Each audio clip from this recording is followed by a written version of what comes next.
This call is now being recorded. विद्यार्थी मित्रांनो नमस्कार. 2017 मध्ये झालेल्या शिष्यवृत्ती परीक्षेच्या पेपर 2 मधील बुद्धिमत्ता चाचणी या विषयाचा पेपर आज आपण सोडवणार आहोत. पाहूयात पहिला प्रश्न. प्रश्न क्रमांक 26. दे, न, व, सम, ह, श ही अक्षरे जुळून अर्थपूर्ण शब्द तयार करा व तयार झालेल्या अर्थपूर्ण शब्दातील दुसऱ्या व पाचव्या अक्षरापासून तयार होणाऱ्या शब्दाचा खालीलपैकी समानार्थी शब्द कोणता ते लिहा. तर या शब्दांपासून या अक्षरांपासून तयार होणारा शब्द आहे संदेश वहन. संदेश वहन.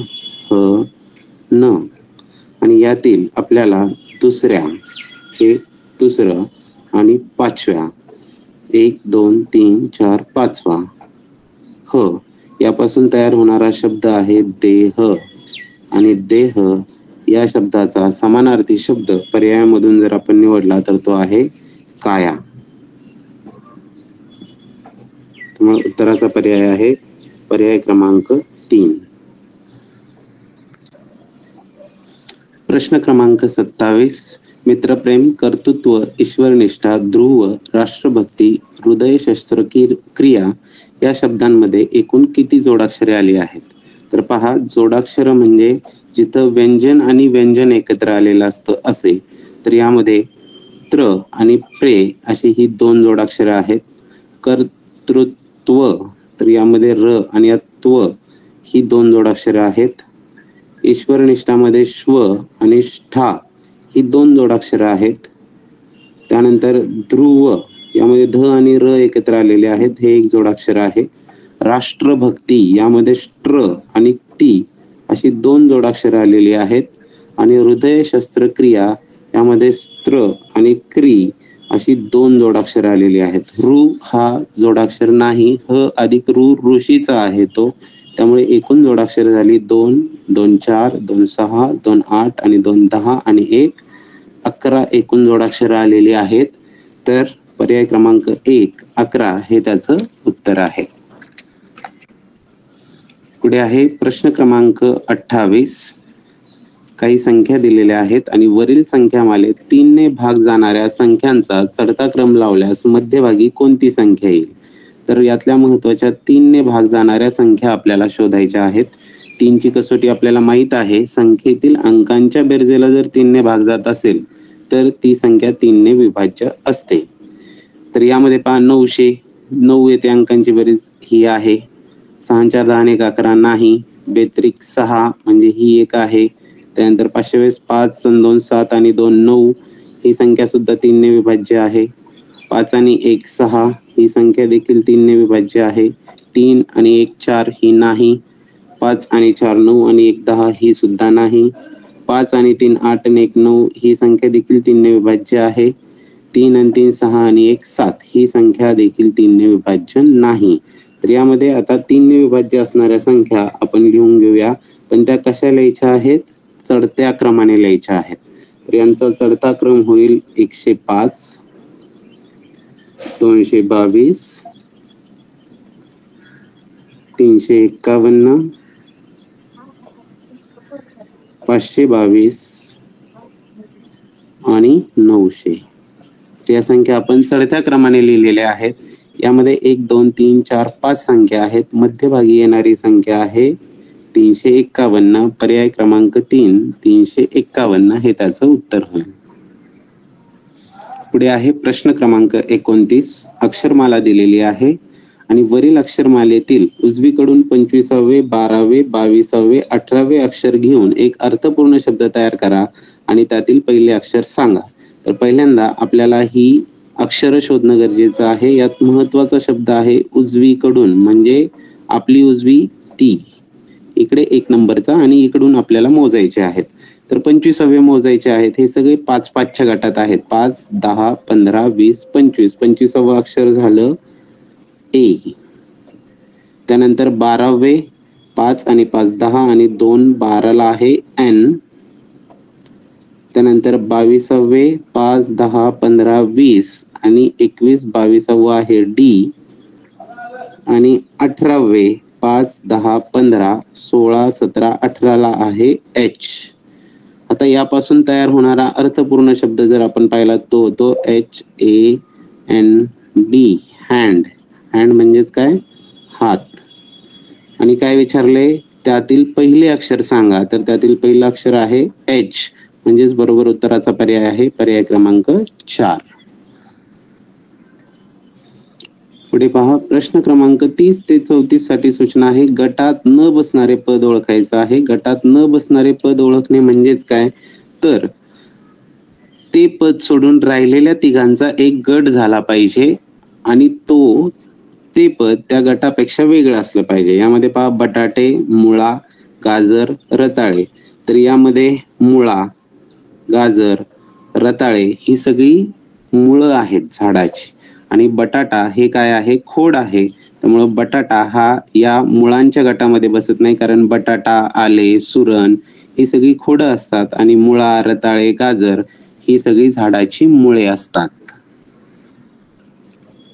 पुढील गटातील वेगळे पद ओळखासाठीचा प्रश्न, प्रश्न क्रमांक 31. यामध्ये बाजूला 2 अंक आणि मध्ये एक संख्या दिलेली आहे. तर या बाजूच्या 2 अंकांचा मधल्याशी संबंध शोधायचा आहे आपल्याला. तर इथे पहा, आपण जर 3चा घन केला अधिक 4चा घन केला तर 3चा घन 27 अधिक 4चा घन 64 आणि 64 अधिक 27 जर केलं आपण तर त्याचं उत्तर येतं 91. इथे पहा, इथे जर आपण 2चा घन केला अधिक 3चा घन केला, 2चा घन 8 आणि 3चा घन 27, 27 आणि 8 किती येतात? 35च येतात.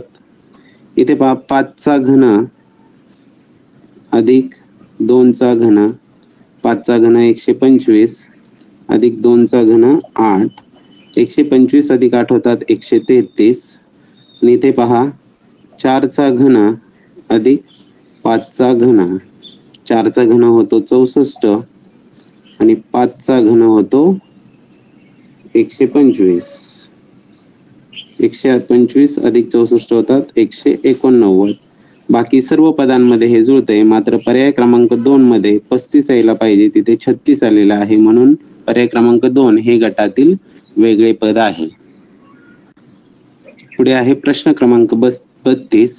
यामध्ये काही अपूर्णांक दिलेत आणि यातला आपल्याला वेगळा ओळखायचा आहे. तर यातील अंश आणि छेद यांच्यामध्ये काय संबंध आहे तो आपल्याला शोधायचा आहे. 4 आणि 10. तर यामध्ये पहा, जर आपण 4 गुणिले 3 केले तर 12 होतात, वजा 2 केल्यावर आपल्याला छेद मिळतो 10.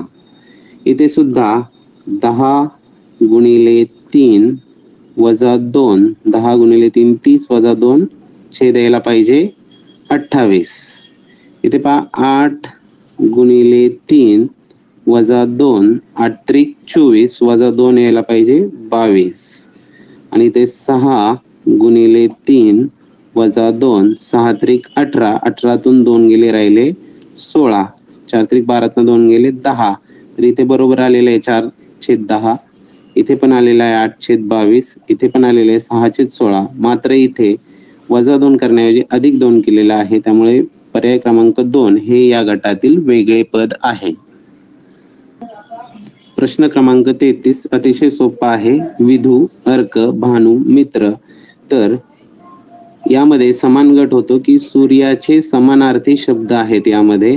तर अर्क, भानू, मित्र हे सूर्याचे समानार्थी शब्द आहेत, मात्र विधू हा सूर्याचा समानार्थी शब्द नसल्याने पर्याय क्रमांक 1 हा गटातील वेगळं पद आहे. पुढे आहे प्रश्न क्रमांक 34.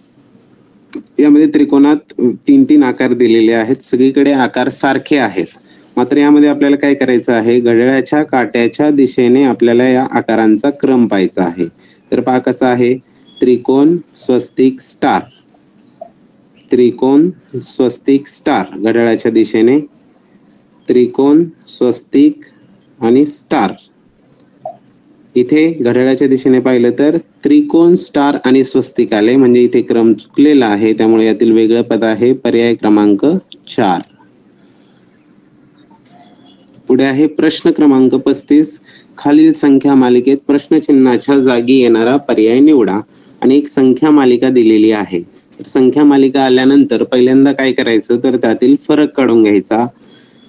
14 आणि 19 मध्ये आहे 5चा फरक, 19 आणि 29 मध्ये आहे 10चा फरक, 29 आणि 40, 29 अधिक 11 बरोबर 40 होतात, 40 अधिक 4 बरोबर 44 होतात, 44 अधिक 8 बरोबर 52 होतात आणि 52 अधिक 7 बरोबर 59 होतात.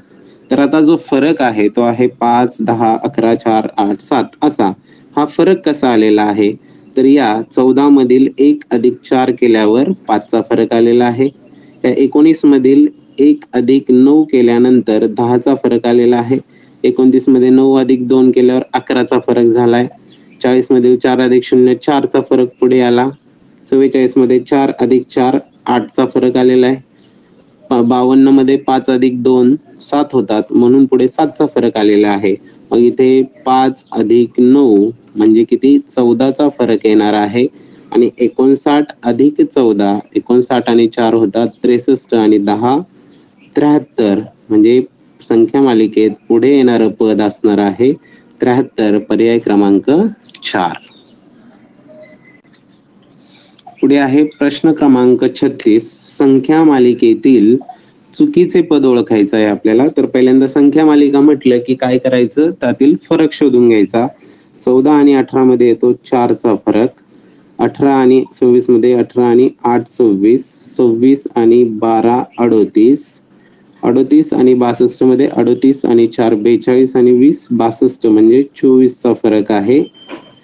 62 आणि 76 यामध्ये 65 आणि 4 66 10 76 म्हणजे 14चा फरक येतो आणि 76 आणि 102 मध्ये पहा 24 आणि 2 26चा फरक येतो. तर यामध्ये जे फरक आलेले आहेत ते कसे आलेत ते पहिल्यांदा आपल्याला शोधणं गरजेचं आहे. तर पहा 1 आणि 4 यांचा जर गुणाकार केला तर फरक येतो 4चा. 1 आणि 8चा गुणाकार केला तर फरक येतो 8चा. 6 दुने 12 गुणाकार एवढा फरक आहे. आता इथे 8 त्रिक 24 3 गुणिले 8 24 व्हायला पाहिजे. त्यानंतर इथे 62 आले, इथे 6 गुणिले 2 म्हणजेच 12चा फरक यायला पाहिजे होता पण इथे कितीचा आलेला आहे फरक 14चा फरक आलेला आहे. आणि हा 12चा फरक आल्यानंतर 62 आणि 12 म्हणजे किती झाले असते 74 झाले असते. आणि 74 मध्ये 7 चोक 28 74 अधिक 28 म्हणजेच 102 झाले असते. परंतु हा 6 दुने 12च्या फरकाने इथे यायला पाहिजे होते 74 पण आलेले आहेत 76 म्हणजे चुकीचं पद जे आहे ते आहे पर्याय क्रमांक 3 76. पुढे आहे प्रश्न क्रमांक 37. दिलेल्या अक्षरमालिकेतील प्रश्नचिन्हाच्या जागी अक्षरांचा कोणता समूह येईल. आणि इथे एक अक्षरमाला दिलेली आहे. यात आपल्याला दिसतंय की टप्प्याटप्प्याने यामध्ये ए आणि त्यानंतर अक्षर आलेली आहेत. तर यामध्ये पहा ए त्यानंतर 2 वेळा सी आलेला आहे, ए त्यानंतर 3 वेळा डी आलेला आहे, ए त्यानंतर 1 2 3 4 वेळा ई आलेला आहे, त्यानंतर पुन्हा येणार आहे ए आणि पुढे एफ जर आला तर 1 2 3 4 5 6 7 8 वेळा एफ आलेला आहे. यामध्ये 2 3 4 8 यांचा काही संबंध जुळत नाही म्हणजे वेगळ्या प्रकारे विचार केला पाहिजे. एक काम करूया आपण 2 3 या मूळ संख्या आहेत मग मूळ संख्या 5 येईल. मग ए ऐवजी जर आपण इथे ई घेतला तर ई किती वेळा होईल 5 वेळा होईल. आणि एफ ऐवजी पुढे आपण ए घेतला तर एफ किती वेळा होतील 1 2 3 4 5 6 7 वेळा होईल. म्हणजे 2 3 5 7 ए नंतर अल्टरनेट वेळा मूळ संख्याने एवढी अक्षरं त्यामध्ये येत आहेत. त्यामुळे मग आपला पर्याय काय होणार आहे इथे कोणती अक्षर यायला पाहिजेत ई ए एफ असणार आहे पर्याय क्रमांक 3. पुढे आहे प्रश्न क्रमांक 38. पुढील आकृत्यांमध्ये विशिष्ट प्रकारचा क्रम आहे तो क्रम ओळखून प्रश्नचिन्हाच्या जागी कोणती आकृती येईल ते शोधा. आणि ते आपल्याला 4 आकृत्या दिलेल्या आहेत. आता पाहूया यामध्ये क्रमाने कोणती आकृती येते. या आकृत्या पाहिल्यावर आपल्या लक्षात येतंय की आकृतीचं तोंड इकडे डावीकडे होतं, वर झालं, परत उजवीकडे, परत खाली, म्हणजे घड्याळाच्या काट्याच्या दिशेने या आकृत्या फिरत आहेत. आता खाली झालेलं तोंड पुन्हा कुठे येणार आहे? या बाजूला तोंड येणार आहे आणि इथे टिंब असणार आहे, डोळा असणार आहे. यामध्ये असणारे बाण इथे शेपटीच्या दिशेने होता, इथे पण शेपटीच्या दिशेने आहे, इथे पण शेपटीच्या दिशेने आहे, इथे पण शेपटीच्या दिशेने आहे. म्हणजे या आकृतीमध्ये जो बाण असणार आहे तो शेपटीच्या दिशेने असणार आहे. मग डावीकडे तोंड असलेला आणि शेपटीच्या दिशेने बाण असलेला असा पर्याय क्रमांक आहे 4. त्यामुळे यामध्ये क्रमाने पुढे येणारी आकृती आहे पर्याय क्रमांक 4. प्रश्न क्रमांक 39. पुढील संख्या मालिकेतील चुकीचे पद ओळखा आणि संख्या मालिका दिलेली आहे. संख्या मालिका आल्यावर पहिल्यांदा आपण काय करतो? फरक काढून घेतो. 26 आणि 37 यामध्ये फरक आहे 26 आणि 11 37. 37 आणि 50 मध्ये फरक आहे 37 आणि 13 50. इथं पाहिल्यावरच आपल्या लक्षात येते 11 13 या मूळ संख्या आहेत. मग 11 13 नंतर पुढे येणारी मूळ संख्या येणार आहे 17. 50 आणि 17 इथे यायला पाहिजे होते 67 आणि 67च्या पुढची मूळ संख्या आहे 19. 67 आणि 19 होतात 86 आणि 86 19 नंतर येणारी पुढची मूळ संख्या आहे 23. 86 आणि 23 होतात 109. म्हणजे या ठिकाणी 63 ऐवजी 67 पाहिजे होतं. त्यामुळे चुकीचं पद जे आहे पर्याय क्रमांक 3 63 हे आहे, त्याऐवजी 67 हवं होतं. प्रश्न क्रमांक 40. रेषेला बिंदू म्हटले, बिंदूला किरण म्हटले, किरणाला त्रिकोण म्हटले, त्रिकोणाला चौकोन म्हटले, चौकोनाला वर्तुळ म्हटले आणि वर्तुळाला आयत म्हटले, तर जीवा हा घटक कोणत्या आकृतीत काढता येईल? तर आपल्याला माहिती आहे जीवा हा घटक कशामध्ये काढता येतो? वर्तुळ या आकृतीमध्ये काढता येतो. आपल्याला फक्त एवढं शोधायचं की वर्तुळाला काय म्हटले आहे, तर वर्तुळाला आयत म्हटले आहे. तर जीवा हा घटक आपण मग कोणत्या याच्यामध्ये काढू शकतो? पर्याय क्रमांक 4 आयतामध्ये काढू शकतो. प्रश्न क्रमांक 41. आई व मुलगा यांच्या आजच्या वयांची बेरीज 52 वर्ष आहे व त्यांच्या वयातील फरक 28 वर्ष आहे, तर मुलाचे 2 वर्षांनंतरचे वय किती वर्ष होईल? तर जेव्हा कधी दोन संख्यांची बेरीज आणि दोन संख्यांची वजाबाकी दिली असेल त्यावेळेस त्या संख्या शोधणं अतिशय सोपं असतं. तर ते कसं करतात? तर त्यातील मोठी संख्या काढत असताना, मोठी संख्या जर काढायची असेल तर मोठी संख्या काढताना त्या दोघांची म्हणजे बेरीज आणि वजाबाकी यांची बेरीज करून त्याला 2 ने भागतात.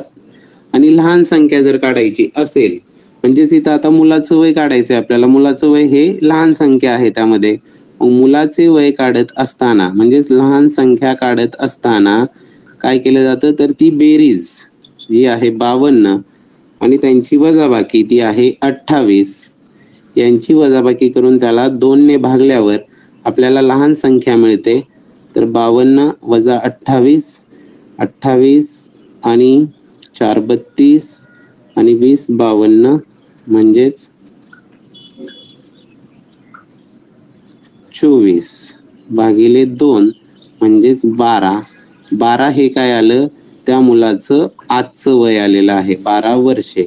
पण आपल्याला काय विचारलेलं आहे, तर आपल्याला विचारलेलं आहे त्या मुलाचं 2 वर्षांनंतरचं वय किती, तर 12 अधिक 2 म्हणजे 14 वर्ष हे त्या मुलाचं 2 वर्षांनंतरचं वय असणार आहे. प्रश्न क्रमांक 42. दररोज एक पेपर याप्रमाणे सोमवारी भाषा विषयाने परीक्षेची सुरुवात झाली. म्हणजे सोमवारी भाषेचा पेपर होता, भाषा सोमवारी. मराठी व इंग्रजी, भाषा म्हणजेच मराठी आहे, भाषा आहे मराठी. मराठी व इंग्रजी या विषयांच्या परीक्षेच्या पेपर दरम्यान परिसर 2 विषयाचा पेपर होता, मराठी आणि इंग्लिश.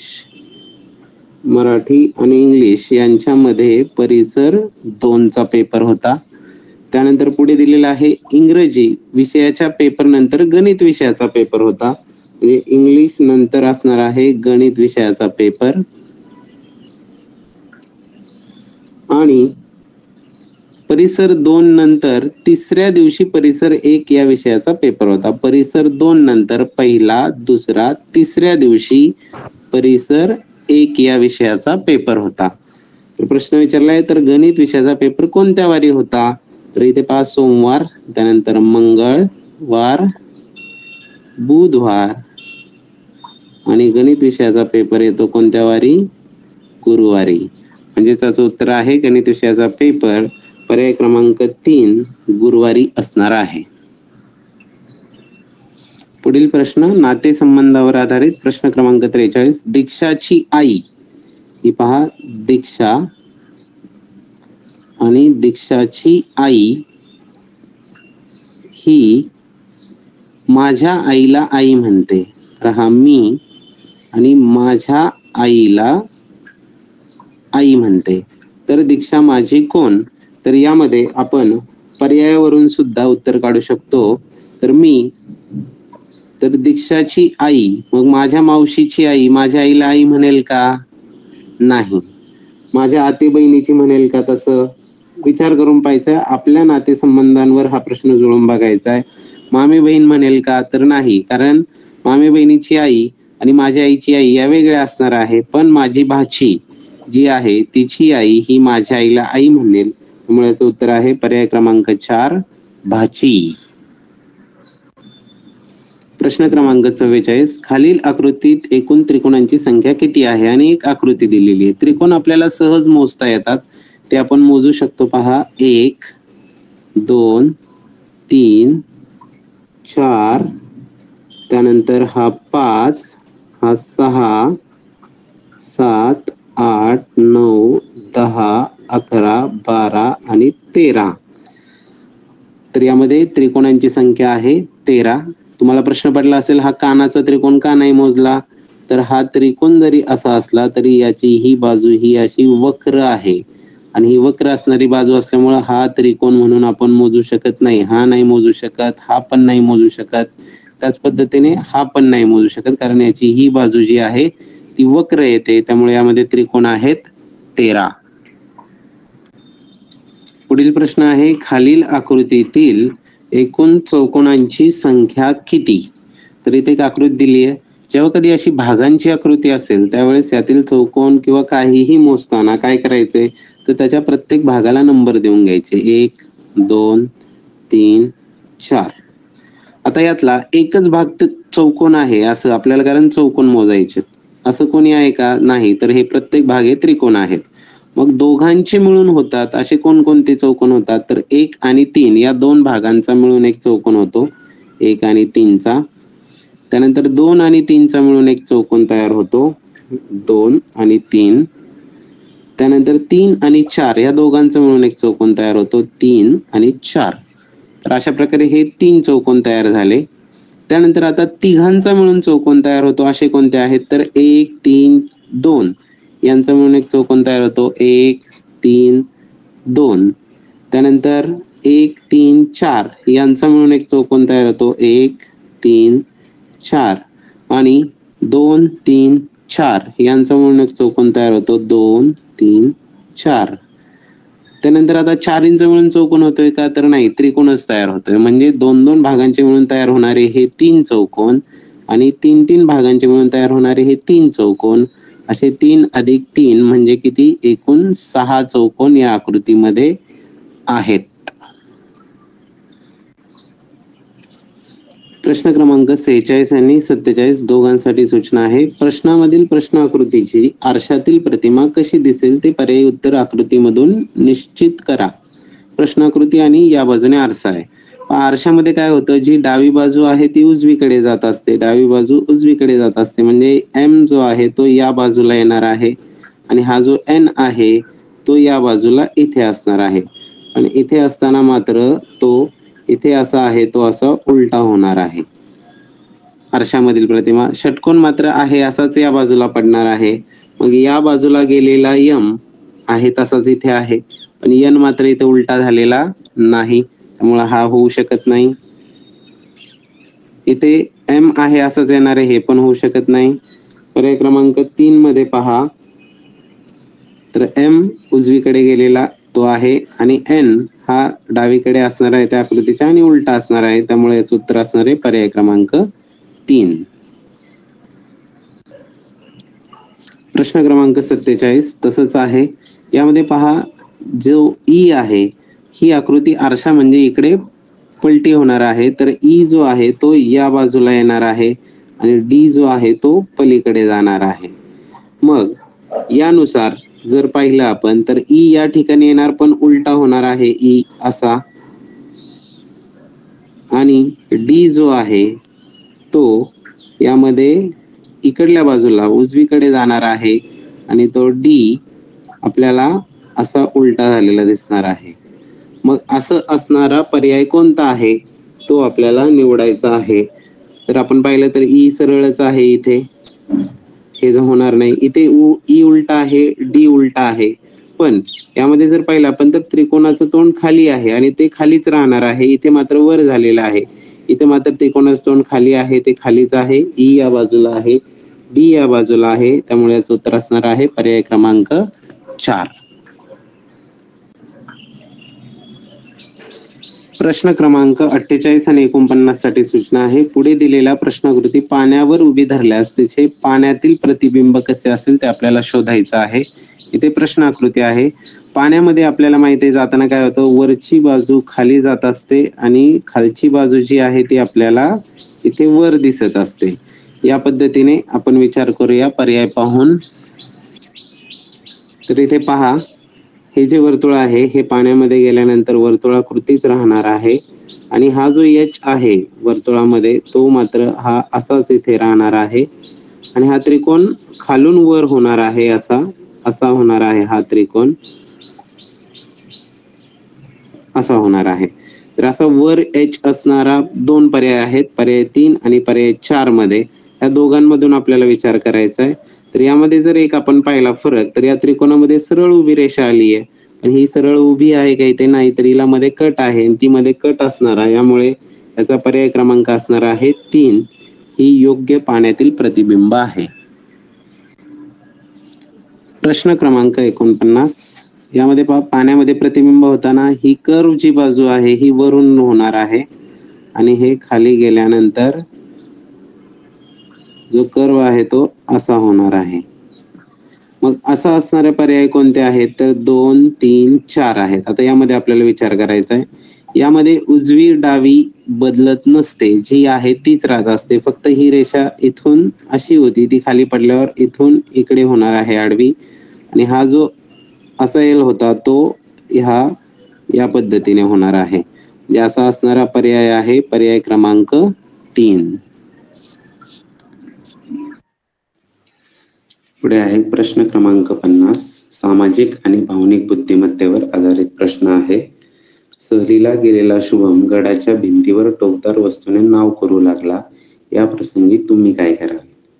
तर मित्र म्हणून माझे नाव करण्यास सांगेल, नाही असं होऊ शकत. सार्वजनिक ऐतिहासिक वास्तूंचे जतन करण्याविषयी समजावेल, हे होऊ शकतं. त्याला लिहिण्यास सहकार्य करणार नाही आणि त्याला भिंतीवर लिहिण्यास जबरदस्ती करेल. तर यामधला सगळ्यात योग्य कृती कोणती आहे, तर सार्वजनिक ऐतिहासिक वास्तूंचे जतन करण्याविषयी समजावे. प्रश्न 51 ते 55 साठी सूचना आहे.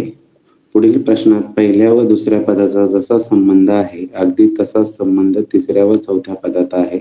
तो संबंध शोधा व प्रश्नचिन्हाच्या जागी योग्य पर्याय लिहा. त्यातला 51 क्रमांकाचा प्रश्न आहे.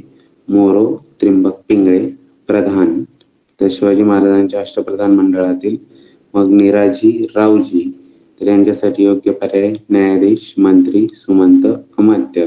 तर आपल्याला माहिती आहे की निराजी रावजी हे न्यायाधीश होते.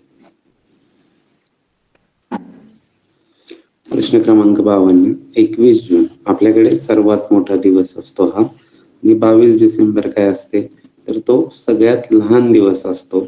म्हणजेच आपल्याकडील सर्वात मोठा दिवस नाही, आपल्याकडील सर्वात मोठी रात्र हा पर्याय योग्य आहे, कारण हा सगळ्यात लहान दिवस असतो आणि रात्र ही 22 डिसेंबरला सगळ्यात मोठी असते.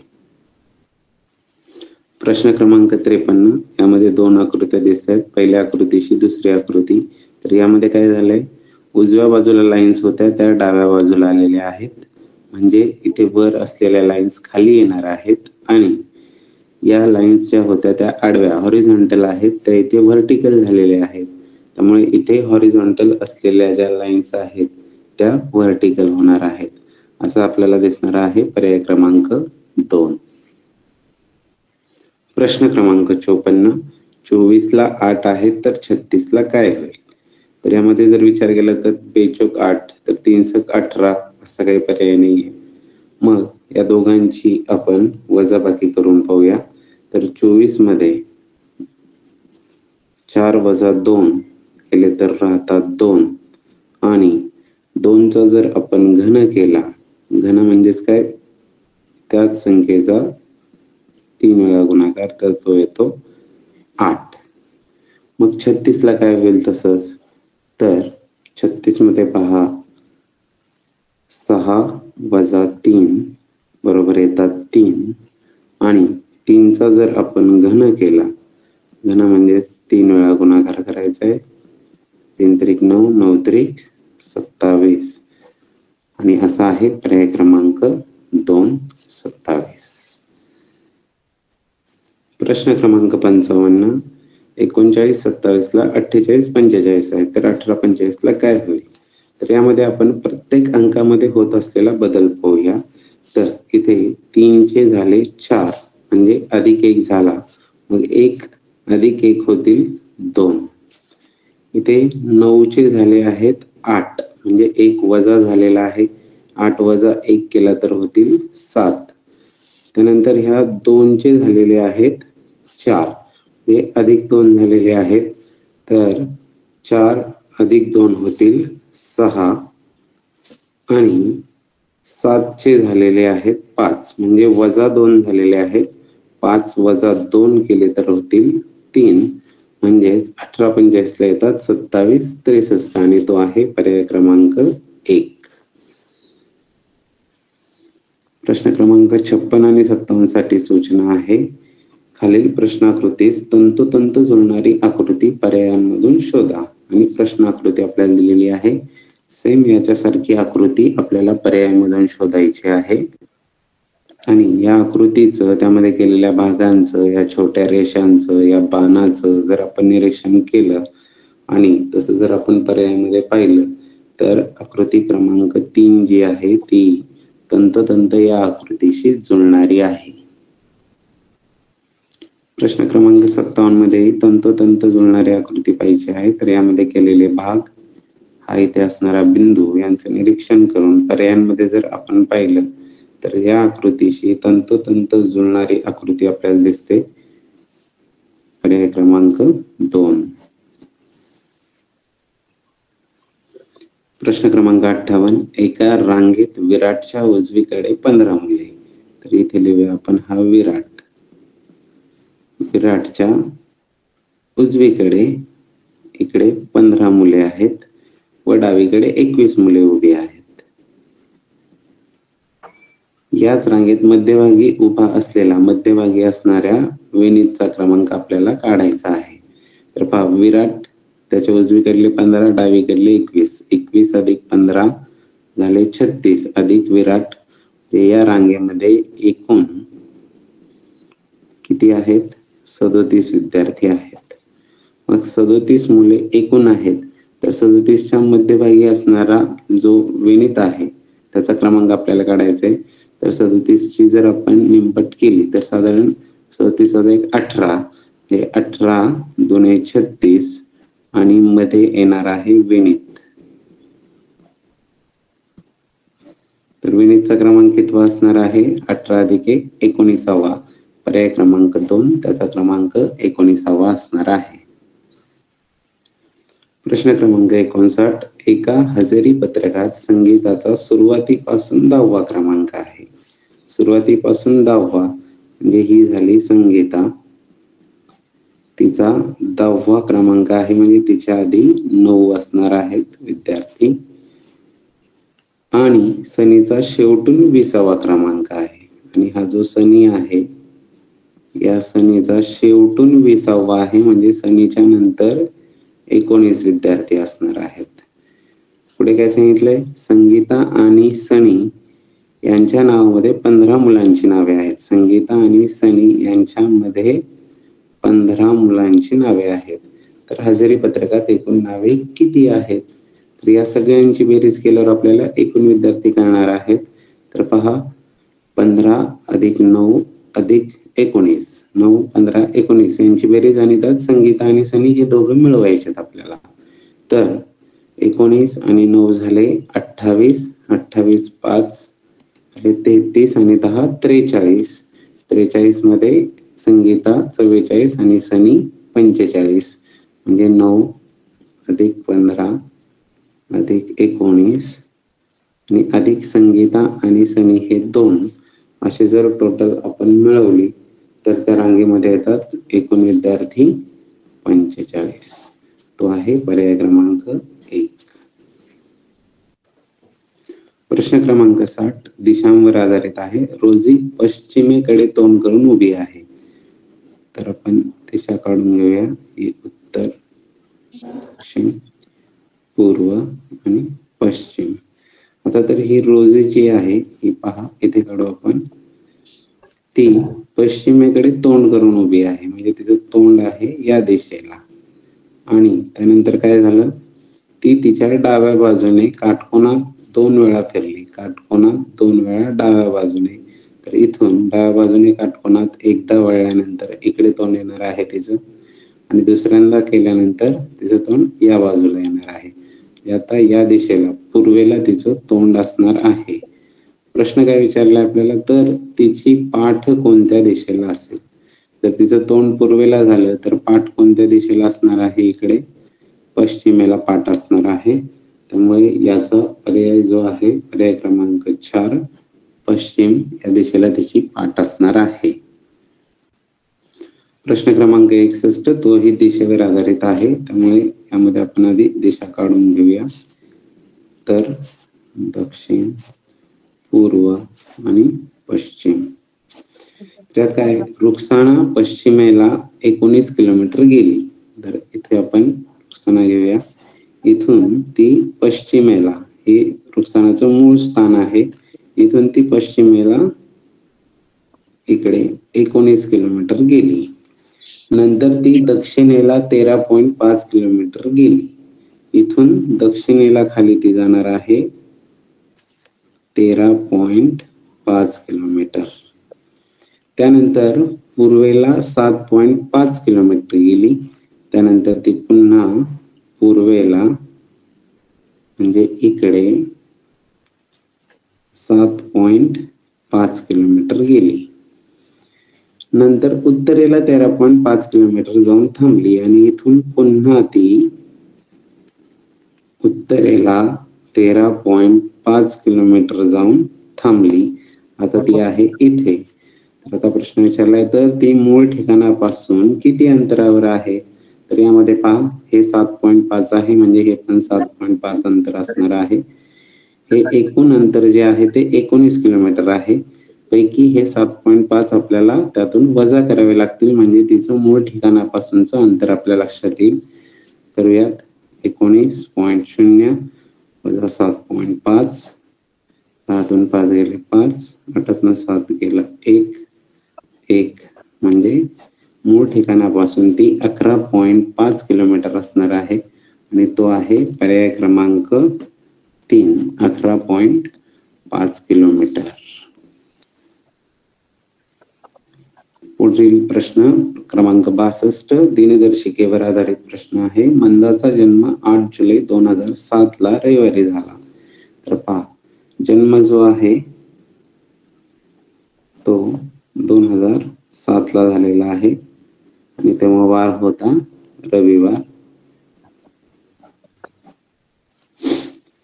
तर तिचा दुसरा वाढदिवस कोणत्या वारी येईल. तर जन्म, त्यानंतर होणार पहिला वाढदिवस, तो 2008 ला असणार आहे, आणि दुसरा वाढदिवस तो 2009 ला होणार आहे. पैकी 2008 हे लीप वर्ष आहे, आणि जुलै महिन्याला पोहोचायचे आपल्याला 2008च्या फेब्रुवारीला आपण ओलांडून जाणार आहोत. त्यामुळे इथे आपल्याला 2 ने पुढे जावे लागेल. रविवार, सोमवार, मंगळवार. 2008चा पहिला वाढदिवस तिचा मंगळवारी येणार आहे आणि 2009ला मात्र आपण 1 नेच पुढे जाणार आहोत, म्हणजेच मंगळवार नंतर येतो बुधवार, म्हणजेच तिचा दुसरा वाढदिवस जो आहे तो पर्याय क्रमांक 4 बुधवारी असणार आहे. प्रश्न क्रमांक 63. एका वर्षी 2 ऑगस्टला बुधवार होता. ऑगस्ट मध्ये बुधवार होता, तर त्याच वर्षातील 4 सप्टेंबर कोणत्या वारी येईल? तर पहा, पहिल्यांदा आपल्याला ऑगस्ट महिना जो आहे तो 31 दिवसांचा असतो. तर ऑगस्ट महिन्यामध्ये आपल्याला किती दिवसांनी पुढे जावं लागणार आहे? 31 वजा 2, 29 दिवसांनी पुढे जावं लागेल. आणि सप्टेंबर मध्ये आपल्याला 4 सप्टेंबर पर्यंत पोहोचायचं आहे, तर ते 4 दिवसांनी पुढे जावं लागेल. एकूण आपल्याला 29 अधिक 4 33 दिवसांनी पुढे जावं लागणार आहे. तर 33 मोजायची गरज नाही, तर यात 7 7 किती वेळा बसतात हे आपल्याला फक्त काढायचं असतं. त्यासाठी आपण करतो 33 भागिले 7, 7 चोक 28, 33 28 राहिले 5, म्हणजे आपल्याला 5 नेच पुढे जायचं आहे फक्त. तर बुधवारच्या पुढे 5 ने जायचंय आपल्याला. बुधवारच्या पुढे 1 2 3 4 5. तर बुधवारच्या पुढे गुरुवार, शुक्रवार, शनिवार, रविवार, सोमवार. 5 तारखेला कोणता वार येणार आहे? सोमवार येणार आहे आणि सोमवार असणार आहे पर्याय क्रमांक 4 सोमवार. प्रश्न क्रमांक 64 आहे. पुढील आकृती काळजीपूर्वक पहा व प्रश्नांचे उत्तर पर्यायामधून निवडा. इथे एक आकृती दिलेली आहे, त्यावर आधारित आपल्याला प्रश्न विचारलेला आहे. प्रश्न आहे वर्तुळ, त्रिकोण, चौकोन या तिन्ही मध्ये असणारा अंक कोणता? तो वर्तुळातही पाहिजे, त्रिकोणात पण आणि चौकोनात पण. तर असा सगळ्यांच्या मध्ये असणारा इथे आपल्याला दिसतो आहे तो म्हणजे आहे 4. 4 हा अंक वर्तुळात आहे, त्रिकोणातही आहे आणि चौकोनात सुद्धा आहे. पर्याय क्रमांक 3. प्रश्न क्रमांक 65. प्रश्नचिन्हाच्या जागी येणाऱ्या संख्येचा पर्याय शोधा व लिहा. यामध्ये चौकटीमध्ये संख्या दिलेल्या आहेत आणि त्यामध्ये आपल्याला तर्क करायचं की काय झालं असेल यामध्ये. तर इथे पाहू शकतो आपण 8 आणि 5 13 नाही. 8 वजा 5 3 येतात. पहा, 8 वजा 5 बरोबर 3 आणि जर 3 चा वर्ग केला आपण तर तो 9 येतो. इथे 7 वजा 2 ते येतात 5 आणि 5 चा जर वर्ग केला तर तो येतो 25. तो इथे आहे.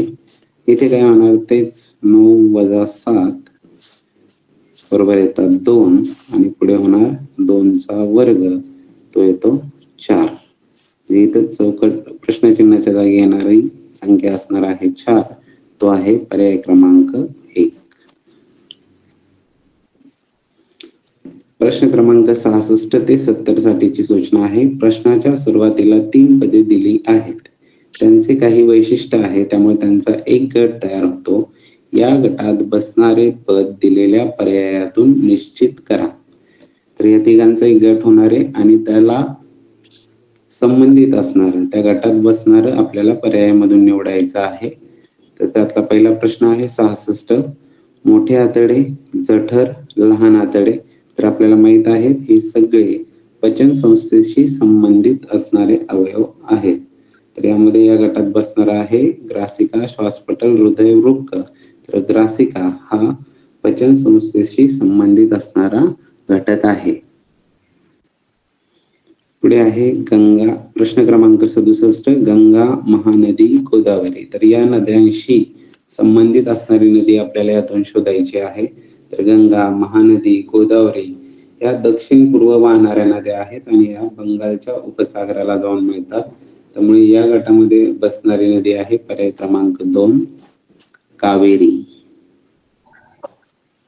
प्रश्न क्रमांक 68. यामध्ये 3 आकृत्या दिलेल्या आहेत आणि त्या गटात बसणारी आकृती आपल्याला पर्यायातून शोधायची आहे. तर इथे जर पाहिलं आपण तर ही आकृती हा राईट अँगल आणि ही आतल्या बाजूला वळालेली, हीच आकृती काय झालेली आहे, घड्याळाच्या दिशेने जर आपण त्या आकृतीला फिरवलं, या आकृतीला, तर ती हा इथला काटकोन या एक ठिकाणी आलाय.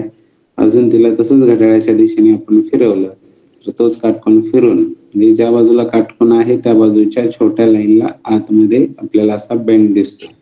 तर मग असंच आपल्याला पर्यायांमधून शोधायचं आहे. यामध्ये पहा, यातली लांब रेषेला बेंड लाईन आलेली आहे, स्लॅन्ट लाईन. दुसऱ्या पर्यायामध्ये पण आहे, पण हे घड्याळाच्या उलट्या दिशेने फिरलेलं आहे.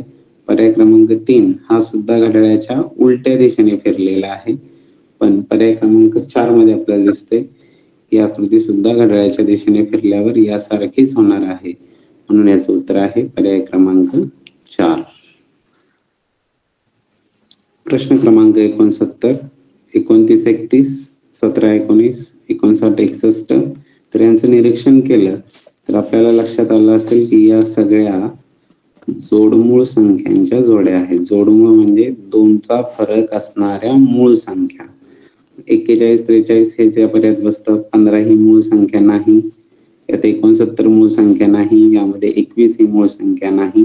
त्यामुळे बरोबर उत्तर आहे 41, 43 ही जोडमूळ संख्यांची जोडी आहे.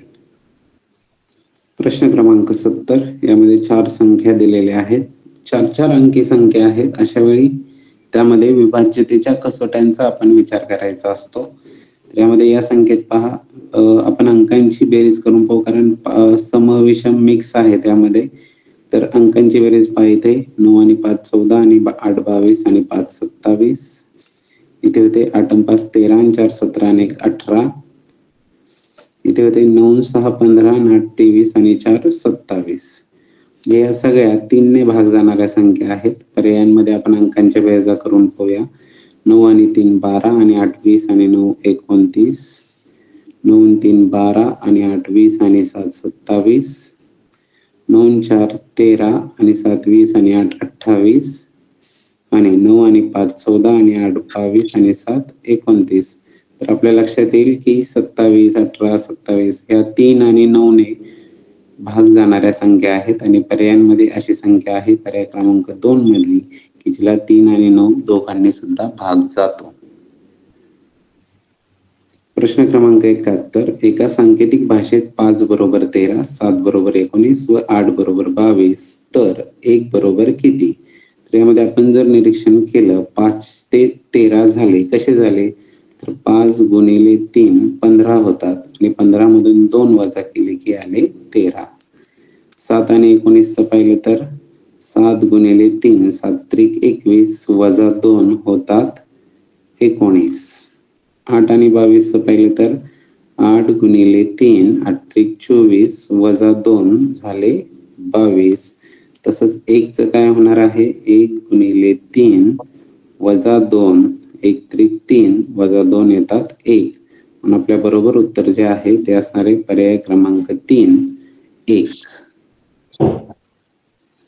प्रश्न क्रमांक 72, एका सांकेतिक भाषेत 1 ला 5 म्हटले आहे, 3 ला 7 म्हटले व 4 ला 9 म्हटले आणि 2 ला 6 म्हटले तर 1 गुणिले 2 अधिक 3 बरोबर किती? तर आता हा प्रश्न सोडवताना आपण पाहिजे की 1 ला काय म्हटलेले आहे, तर 1 ला 5 म्हटलेले आहे, हा झाला 5. हे गुणिले 2, 2 ला काय म्हटलेले आहे 6, 6 अधिक 3, 3 ला काय म्हणाले आहेत 7, 3 ला 7 म्हटले आहेत. आणि पदावली सोडवण्याच्या क्रमानुसार 6 गुणिले 5 आपण अधिक करणार, 6 पंचे 30 अधिक 7 आणि 30 अधिक 7 होतात 37. म्हणजेच याचं उत्तर असणारे पर्याय क्रमांक 4 37. प्रश्न क्रमांक 73, सांकेतिक भाषेवर आधारित प्रश्न आहे. एका सांकेतिक भाषेत रक्षक 3 चिन्ह आहेत, भक्षक 3 चिन्ह आहेत आणि क्षरण 3 चिन्ह आहेत. तर भरण हा शब्द कसा लिहाल? सूचना आहे, अक्षरे व चिन्हांचा क्रम सारखा असेलच असे नाही, तर तो नसतोच किंवा असू शकतो, पण आपण तो गृहीतच धरायचा की तो नाही म्हणून. आता असा प्रश्न सोडवताना पहिल्यांदा पाहायचं आहे की यातले साम्य आणि भेद जे आहेत त्यावरून आपण याचं डिकोडिंग करत असतो तिघांमध्येही कॉमन असणारा आहे क्ष, क्ष आणि क्ष, तिन्हीकडे पण क्ष आहे. तर हा झाला क्ष. क्ष साठी मग तिन्हीकडे येणारे चिन्ह कोणतं आहे समान, तर वर्तुळामध्ये बिंदू, वर्तुळात बिंदू आणि वर्तुळात बिंदू म्हणजे क्ष साठी येणार आहे वर्तुळात बिंदू. आता दोघांमध्येच कॉमन असणारा पाहूया. तर इथे आहे क आणि इथे पण आहे क आणि दोघांमध्ये आलेली आकृती समान आहे, ते म्हणजे चौकोन. म्हणजे क साठी आलेला आहे चौकोन. आता इथे काय राहिला, र, र ला आलं वर्तुळ, र ला वर्तुळ. त्यानंतर इथे राहिला भ, भ साठी काय आलं, भ साठी आला आहे चौकोनामध्ये बिंदू, भ साठी आला चौकोनामध्ये बिंदू. आता र आणि ण हे ठरवत असताना आपल्याला माहिती आहे की र साठी वर्तुळ आलेला आहे, र साठी वर्तुळ आलेला आहे. मग राहिला ण, तर ण साठी काय राहिला त्रिकोण, न साठी आला आहे त्रिकोण. तर आपल्याला विचारलं काय आहे, भ र न हा शब्द कसा लिहाल, भ र आणि न. भ साठी काय आहे चौकोनामध्ये बिंदू, र साठी आहे वर्तुळ आणि ण साठी आहे त्रिकोण. म्हणजे चौकोनात बिंदू, वर्तुळ आणि त्रिकोण असं आपल्याला जो ऑप्शन आहे तो शोधायचा आहे. आणि जर आपण पाहिलं तर हे तीन घटक आलेले, तर वर्तुळात बिंदू नाही, चौकोनात बिंदू आहे पण यात वर्तुळ नाही, चौकोनात बिंदू आहे वर्तुळ आहे पण यात त्रिकोण नाही. पण इथे मात्र दिसते आपल्याला की चौकोनात बिंदू, वर्तुळ, त्रिकोण हे आलेले आहे. सूचना दिलेलीच आहे की क्रम सारखा असेलच असे नाही. त्यामुळे आपलं उत्तर जे आहे ते असणार आहे पर्याय क्रमांक 4. प्रश्न क्रमांक 74 तोही सांकेतिक भाषेवर आधारित आहे. नवर बरोबर चिन्ह दिले 3, नरकला 3 चिन्ह दिलेत, मकरला 3 चिन्ह आणि वकम हा शब्द कसा लिहाल हे विचारलेला आहे. तर पहिल्यांदा पाहूया तिघांमध्येही असणारा समान शब्द आहे तो म्हणजे आहे र, र आणि र. म्हणजेच र साठी काय वापरलं आहे आपल्याला शोधायचे. तर यामध्ये पहा वजाचं चिन्ह, वजाचं चिन्ह आणि इथे पण वजाचं चिन्ह, म्हणजे र साठी आहे वजाचं चिन्ह. आता दोघांमध्ये पाहूया तर इथं न आणि न ह्या दोघांमध्ये न आहेत आणि दोघांमध्ये असणारं चिन्ह जे आहे ते आहे अधिकचं चिन्ह. इथे अधिक आहे आणि इथे अधिक आहे. न साठी झाला अधिक. यात राहिला व आणि व साठी आहे भागिलेचं चिन्ह इथे शिल्लक राहिलेलं. यामध्ये शिल्लक राहिला क आणि क साठी आहे गुणिलेचं चिन्ह, क च चिन्ह आहे गुणिले. क साठी गुणिले गेलं, राहिला काय म, म साठी आहे चौकोन, तर म साठी आला चौकोन. आता आपण सगळं डिकोडिंग केल्यावर आपल्याला विचारले व क म कसा लिहाल, व क म. व साठी आहे भागिले, क साठी आहे गुणिले, म साठी आहे चौकोन, भागिले गुणिले आणि चौकोन. तर आपल्याला असा पर्यायांमधून शोधायचा आहे की ज्यात भागिले, गुणिले आणि चौकोन हे तिन्ही पण येतील. असा आहे पर्याय क्रमांक 2, यात भागिले आहे, गुणिले आहे, चौकोन आहे. जर पर्यायामध्ये असा पर्याय असेल सेम तर तो अधिक योग्य असतो. पण जर याच क्रमाने पर्याय नसेल तर मात्र आपण हे तिन्ही ज्या पर्यायात येतात असा पर्याय निवडायचा असतो. आणि शेवटचा प्रश्न आजचा प्रश्न क्रमांक 75 सामाजिक भावनिक बुद्धिमत्तेवर. शाळेच्या मैदानावर खो खोचा सामना सुरू आहे. सामना अटीतटीमध्ये चालू आहे. अचानक मैदानावर गोंधळ होतो. तुम्ही काय कराल, म्हणजे कोणती कृती योग्य असेल तुमची.